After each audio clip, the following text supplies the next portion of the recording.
You ever watch a baseball game and just know the pros are seeing something you're not? It's not just what's happening on the field. It's a whole mountain of data behind the scenes. So today, we're going to pull back that curtain. We're going to look at how data experts break down a single game using a real-world example to find those hidden edges the rest of us might miss. All right, let's get right into it. So our case study starts right here, with a huge loss. Now, to most of us, a 10-0 blowout is, just a really bad day at the office, a game to forget. But to a data analyst, oh no, that's a signal. It creates this kind of psychological puzzle. The public overreacts, and that's exactly where data can find an opportunity. It's the perfect way in, finding real value where everyone else just sees a crushing defeat. Okay, so where does an expert even begin? Well, you start with the most visible, most important factor in pretty much any baseball game, the starting pitchers. This is layer one. This is the foundation that the entire analysis is going to be built on. And what a duel we have on the mound. It's a classic tale of two aces. Over on the left, you've got Detroit's Tarik Skubal. His ERA is fantastic, and it's backed up by that huge strikeout rate and a crazy high whiff rate. That means batters are just swinging at air. Then on the right, Houston's Hunter Brown has a nearly identical ERA, but he gets it done a different way. He's all about preventing those really hard, barreled-up hits. So the first takeaway is pretty obvious, right? No matter how they do it, both of these guys are dominant. All the surface-level evidence is screaming this is going to be a low-scoring game. But the real analysis, well, that starts with the obvious ends. This right here is where the experts really separate themselves from the pack. It's about going way beyond that pitching matchup to find these advantages that you can actually measure. Advantages that are basically hidden in plain sight. We're talking about factors that never show up in a box score, but can absolutely swing the outcome of a game. So what is it then? What's the biggest hidden factor that almost everyone misses? Is it some secret injury, a weird historical trend, a specific matchup between two players?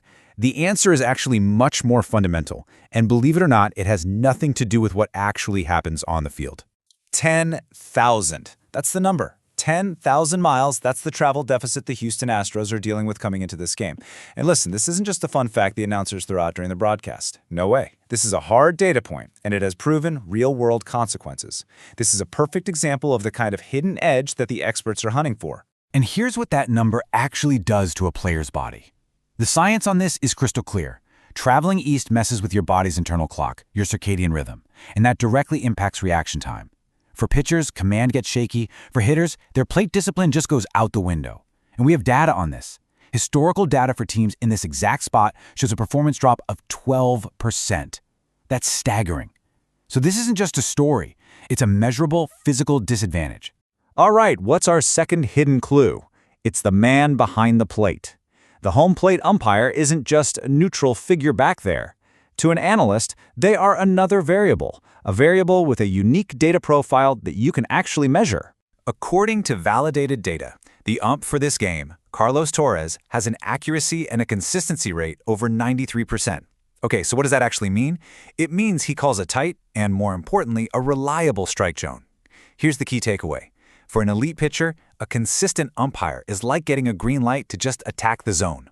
This data point gives us a really strong reason to believe we're going to see more strikeouts. So we have all these clues, right? The two stud pitchers, the massive travel fatigue, the consistent umpire. Now it's time to put all those pieces together and build a single compelling case. And that's where having a rigorous system really matters. This is the SHARPE framework. It's basically a system analysts use to make sure not a single stone is left unturned. Every letter stands for a key piece to the puzzle. We've already talked about the S, systematic look at pitchers, the H, historical data on travel, and R, recognizing the umpire's context. The full framework goes even deeper, but you can already see how it forces you to take a complete 360-degree view of the entire game. Okay, with the case all put together, the final step isn't just about making one single prediction. Nope, it's about building a structured strategy, one that's tiered based on the strength of all the evidence we just gathered. It's all about assigning confidence to each conclusion. So, what are the things we have the most confidence in? Well, they all point to a defensive game, a low-scoring game, especially early on. You see things like the F5 under, which is a bet on less than 4 runs being scored in the first 5 innings. Makes sense, right? Elite pitchers versus tired hitters. The data also points to Skubal getting at least 8 strikeouts, which is backed by his own talent and that consistent umpire. And then you have the NRFI, or no runs first inning, which is kind of the ultimate summary of that expected early pitching dominance. And by the way, you'll hear that term a lot, NRFI. It's super simple. It just stands for no runs first inning. It's a direct prediction that flows right from all the evidence we've been looking at. And this is how an expert actually puts it all into practice. It's not about one all-or-nothing bet. It's about building a portfolio. The conclusions that have the absolute strongest evidence, that's our Tier 1. They get the biggest slice of the pie. The analysis doesn't just give you an answer, it gives you a blueprint for how confident you should be in every single part of it. And this really brings us to the core principle of this entire process. It's not about finding one magic bullet, one secret tell. It's about stacking every single small, verifiable edge on top of one another, the pitchers, the travel, the umpire, the history, until they all point in the same direction. When every single layer of the analysis tells the exact same story, that's when you know you have more than just a hunch. You have a true, systematic edge. And it makes you wonder, doesn't it? What hidden edges are just waiting to be found in the next game you watch?